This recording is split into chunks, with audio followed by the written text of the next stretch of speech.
This is the chocolate bunny. It's one of the most popular sellers during Easter. This is a standing bunny made from this mold, this vintage mold. Hey guys, New York City and its streetscape is very different today due to the state of emergency from the health crisis. Many small businesses have been forced to close and the subway system is far less busy. It's a very different New York City than just a few weeks ago.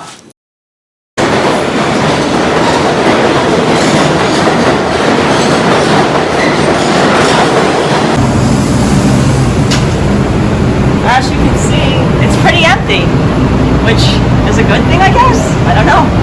Today we have a special video highlighting a nearly century-old family-owned candy shop. We arranged this visit a few weeks ago because we wanted to show everyone the delicious homemade chocolates this shop creates lovingly by hand for Easter. Of course, this was before all the health restrictions were put into place by New York City due to the pandemic. We visited on Tuesday, March 17th, St. Patrick's Day, which is usually a day where the streets are crowded with revelers dressed in green and the subway's crowded too, but today was very different. The St. Patrick's Day parade was canceled and even the 14th Street Union Square subway hub was virtually empty. So we're headed down, switching to the J train to head to Queens.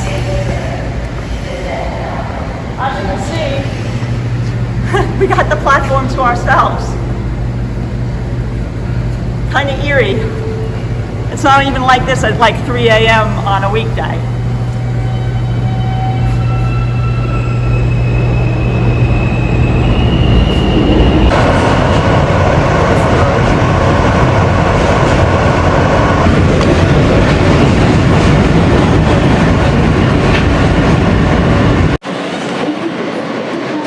Train is always fun to take because it's above ground, unlike a lot of New York City subways, and you can look out the window. If you're lucky enough to get a Ridgy train, we got a newer train.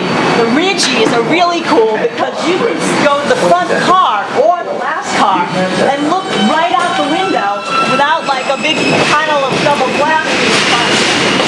Extra good.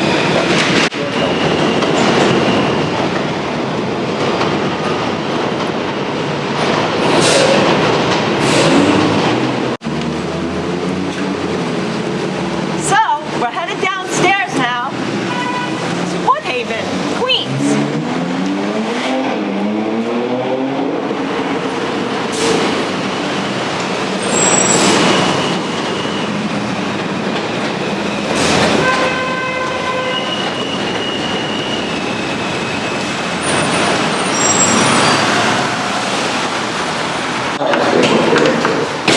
Utilice jabón y agua y lávese las manos. The Woodhaven Boulevard exit is the stop to get off on the J train to go to this candy shop.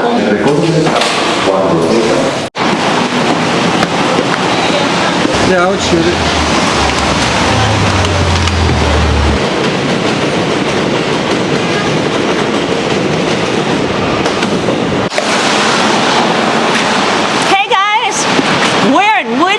Queens, and we're going to visit for an Easter special the oldest candy store in the neighborhood. In fact, it was opened in 1925 by Frank Schmidt, a German immigrant, and it's now being run by the third generation granddaughter, Margie Schmidt. They make all their candy and chocolates by hand. Schmidt's Candy on Jamaica Avenue by 94th Street has been in business since 1925. And although this is a serious time in New York City during the pandemic and health crisis, Schmidt's Candy is alive and doing well. They survived the Great Depression, so they can get through this too. We're going to go inside, check it out, because they have most of their original interior, including their hand-laid tile floor and a lot of their wood display cases, and use cast iron molds to make their homemade chocolates using German family recipe. Extra good.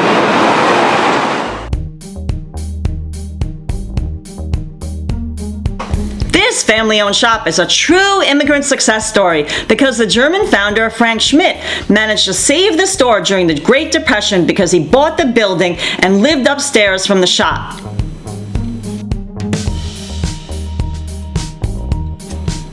We really love the shop's antique glass and wood display cases, candy jars, and tile floors, as well as its huge selection of homemade chocolates.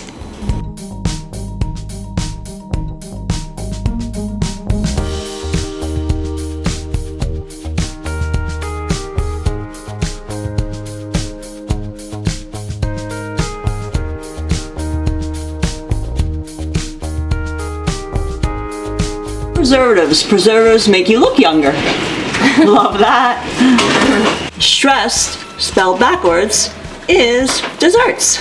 So at Schmidt's Candy, everything is made by hand with love. You can see that's why all these are like all different sizes. Like nothing's gonna be perfect because it's not coming from a mold. This is individually dipped, including their nonpareils.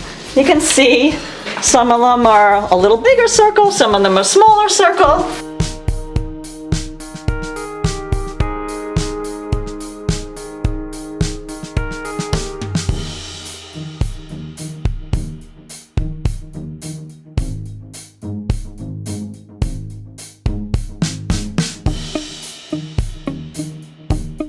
The vanilla fudgies, walnut fudgies, I mean everything you can imagine. Milk chocolate, dark chocolate. Let's go look at some dark chocolates over here. Some dark chocolate nonpareils.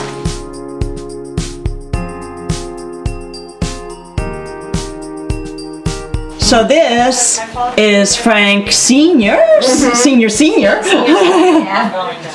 the founder of Schmidt's Candy. I don't know what they did. Today, Margie Schmidt, Frank's granddaughter, makes all the chocolates by hand, just like Grandpa did. Margie started working in the shop as a kid, stirring the chocolate and cutting caramels, and slowly learned everything, including the family's German recipes for making their specialty candies. She took over entirely in the 1980s and is the only grandchild left in the business. We love this vintage scale. Look, no springs, honest weight.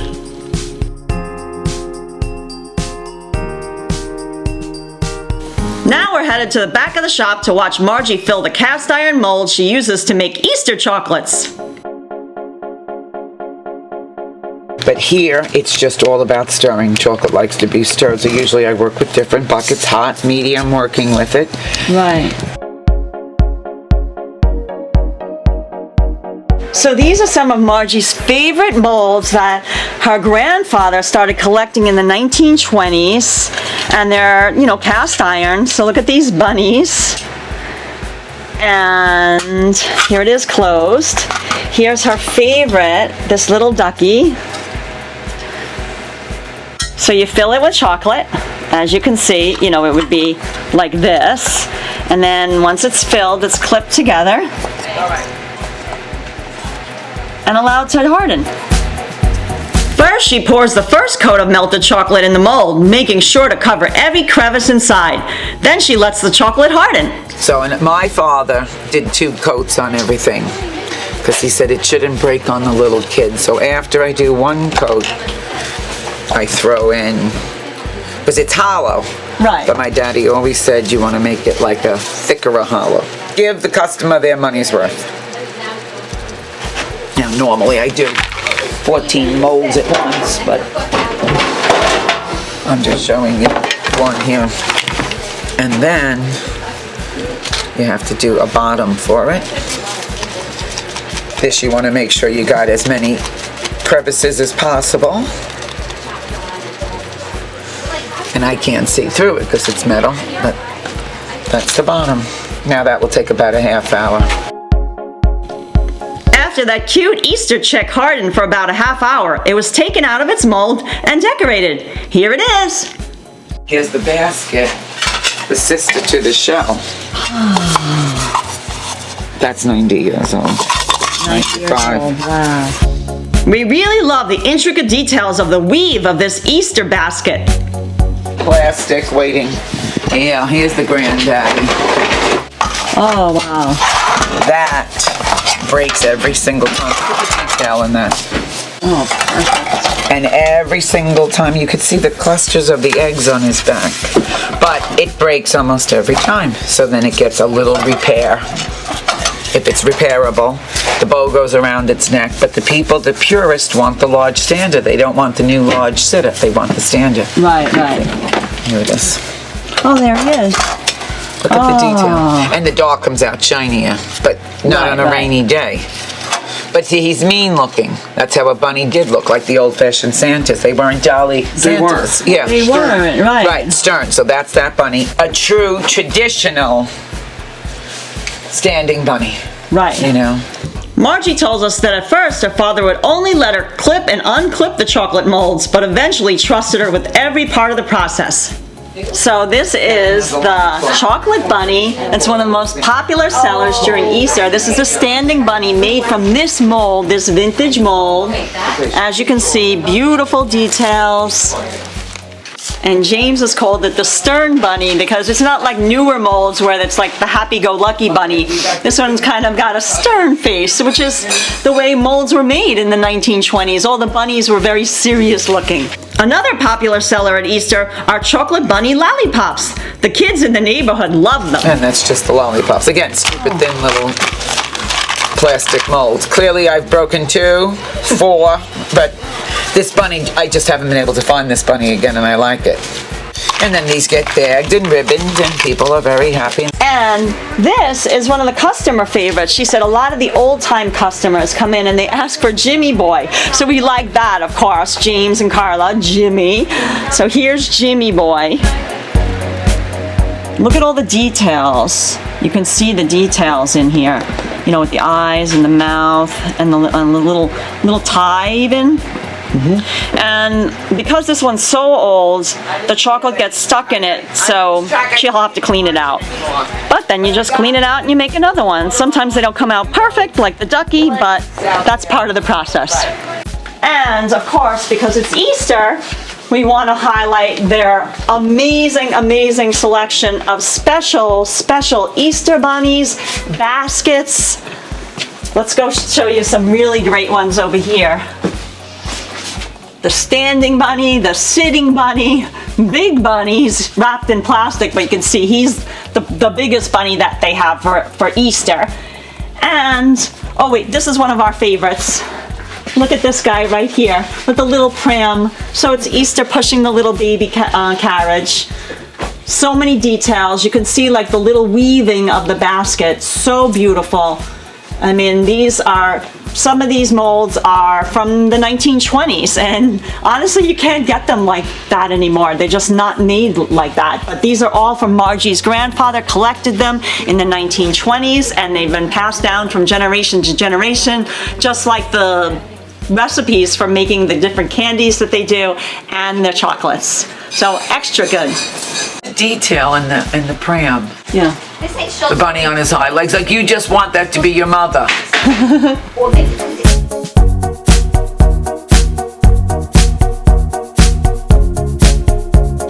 Here's some close-ups of the many different chocolate Easter bunnies, chicks, and other seasonal shapes. The 3-dimensional mold to take out, but look how beautiful that is. Oh my God. Isn't that gorgeous? Now we use it at Easter. I'm not sure why. People say, why do you have a shell? I'm like, I don't know. But they like it. Yeah. So then Because it's so we pretty. put chocolate in here, put the cover on it, cellophane it, and then you eat everything. Oh, wow. Isn't that beautiful? Look how shiny. So that's a nice plastic mold. As I said, it's about 35 years old now, which is nothing compared to the other one. Oh. See, but now in the wrong weather, the metal doesn't necessarily come out, see? Oh, I see. This the always details. does, yeah. Oh, that's so So they cute. put the chocolates in that, you know, from the showcase, a caramel, Right. a cream, and nut, yeah.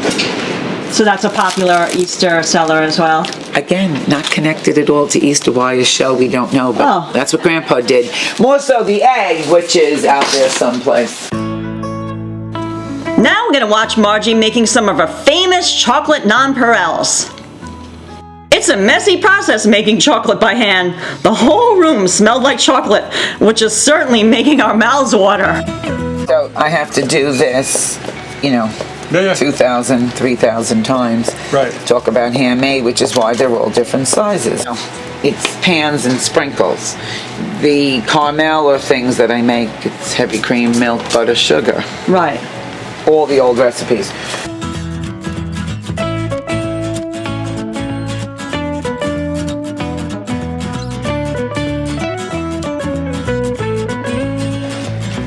The dark is shiny, just beautiful. It likes nice cool weather. So So today is kind of perfect. Today is okay. Yep. That's why we close all summer off with this one here. And Easter, right now, this is it. This is your busiest time of year. Isn't that correct? Well, that and Christmas. And at Christmas, these guys I make with the red, white, and green sprinkle. Oh, nice. And we cannot keep them in stock. So at Christmas, I would say a fourth of the business are these, the non-pareils, and at Christmas we call them wreaths. Oh, And wow. we do like a circular shape. Right. But this is more of a drop a button. And this is a year-round item. So now I really just have them by the window for a shot of cool air because it's a little warm in here. Oh, that's perfect. So everything dries. And as it got thicker,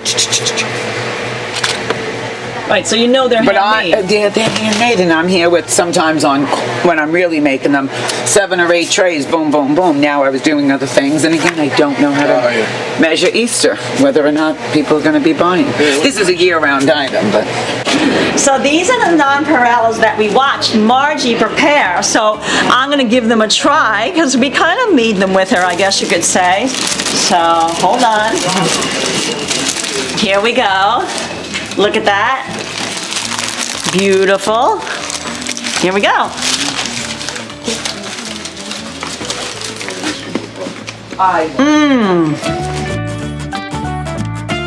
That was a big bite. Extra good, so delicious. You can really taste that it's made with love.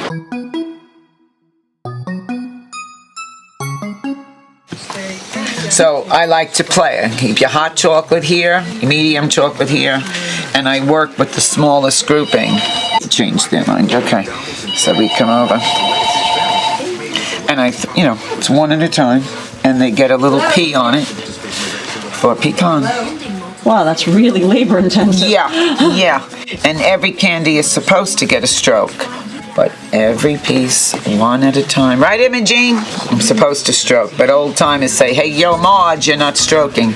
R for raspberry, jelly, C for coconut on every single piece. Every single piece went through these 10 fingers. Every single piece. The prettier it looks. And this is an easy thing to do. But I'm throwing in caramels or marzipan. So, Easter is a lot about bunnies, but Christmas is a lot about the candy and the non-pareils, but Valentine's is 90% chocolate. So that's at least 5 times. So that's 125,000 pieces go through my hands. Wow.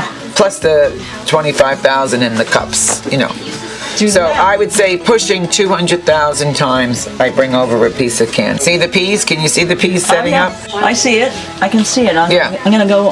As it dries up.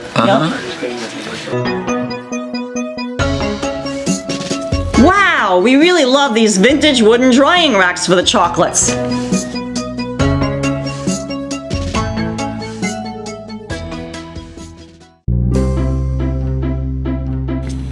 While Margie is busy making pecan delights, her helpers are putting the finishing touches on the chocolate Easter figures she made, adding eyes, look at those blue eyes, and then adding ribbons before boxing them all up.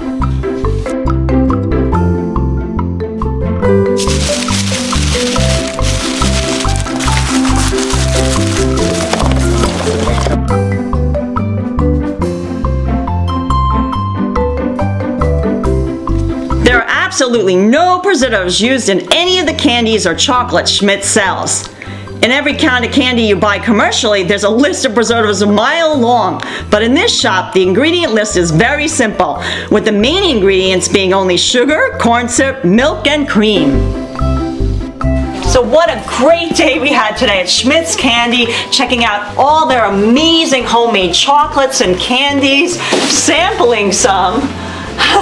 And, of course, a happy Easter. So help support your small local business because you can order online too, but come in the store and say hi to Margie and her team. Extra good. They're only closed during the summer when it's really too hot because the chocolate will melt.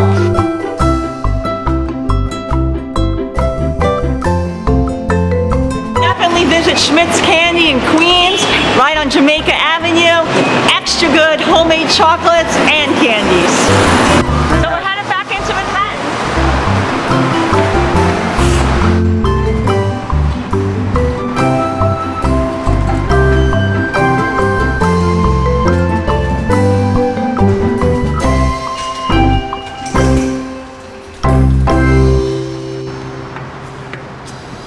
Our videos will probably be greatly different in the next few weeks as so many small shops are shuttered in New York City. But the ones that are still open still need our help, so we'll keep championing them as long as it's responsible to do so. We are taking precautions while going outside and trying to maintain social distancing. We want to maintain positivity and help our fellow New Yorkers and keep celebrating the contribution small, often family-owned businesses make to our community.